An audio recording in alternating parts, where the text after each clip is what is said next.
जय श्री कृष्ण। प्रबोधिनी एकादशी की कथा। भगवान श्री कृष्ण ने कहा, हे अर्जुन, मैं तुम्हें मुक्ति देने वाली कार्तिक मास के शुक्ल पक्ष की प्रबोधिनी एकादशी के संबंध में नारद और ब्रह्मा जी के बीच हुए वार्तालाप को सुनाता हूँ। एक बार नारद जी ने ब्रह्मा जी से पूछा, हे पिता, प्रबोधिनी एकादशी के व्रत का क्या फल होता है? आप कृपा करके मुझे यह सब विस्तार पूर्वक बताएं। ब्रह्मा जी बोले, हे पुत्र, जिस वस्तु का त्रिलोक में मिलना दुष्कर है, वह वस्तु भी कार्तिक मास के शुक्ल पक्ष की प्रबोधिनी एकादशी के व्रत से मिल जाती है। इस व्रत के प्रभाव से पूर्व जन्म में किए हुए अनेक बुरे कर्म क्षण भर में नष्ट हो जाते हैं।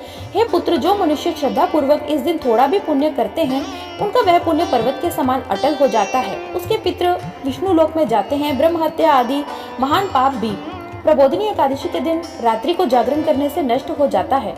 हे नारद, मनुष्य को भगवान की प्रसन्नता के लिए कार्तिक मास की इस एकादशी का व्रत अवश्य करना चाहिए। जो मनुष्य इस एकादशी के व्रत को करता है, वह धनवान, योगी, तपस्वी और इंद्रियों को जीतने वाला होता है, क्योंकि एकादशी भगवान विष्णु को अत्यंत प्रिय है। इस एकादशी के दिन जो मनुष्य भगवान की प्राप्ति के लिए दान, तप, होम, यज्ञ आदि करता है, उन्हें अक्षय पुण्य मिलता है। इसीलिए हे नारद, तुमको भी विधि पूर्वक भगवान विष्णु की पूजा करनी चाहिए। इस एकादशी के दिन मनुष्य को ब्रह्म मुहूर्त में उठकर व्रत का संकल्प लेना चाहिए और पूजा करनी चाहिए। रात्रि को भगवान के समीप गीत, नृत्य, कथा कीर्तन करते हुए रात्रि व्यतीत करनी चाहिए।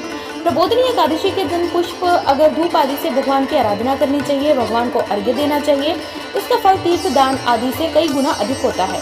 जो गुलाब के पुष्प से, बकुल, अशोक के फूलों से, सफेद और लाल कनेर के फूलों से, दूर्वा दल से, शमी पत्र से, चंपक पुष्प से भगवान विष्णु की पूजा करते हैं, वे आवागमन के चक्र से छूट जाते हैं। इस प्रकार रात्रि में भगवान की पूजा करके प्रातः काल स्नान के पश्चात भगवान की प्रार्थना करते हुए गुरु की पूजा करनी चाहिए और दान दक्षिणा देकर व्रत को छोड़ना चाहिए। जो मनुष्य चातुर्मास्य व्रत में किसी वस्तु को त्याग देते हैं, उन्हें इस दिन से पुण्य ग्रहण करना चाहिए।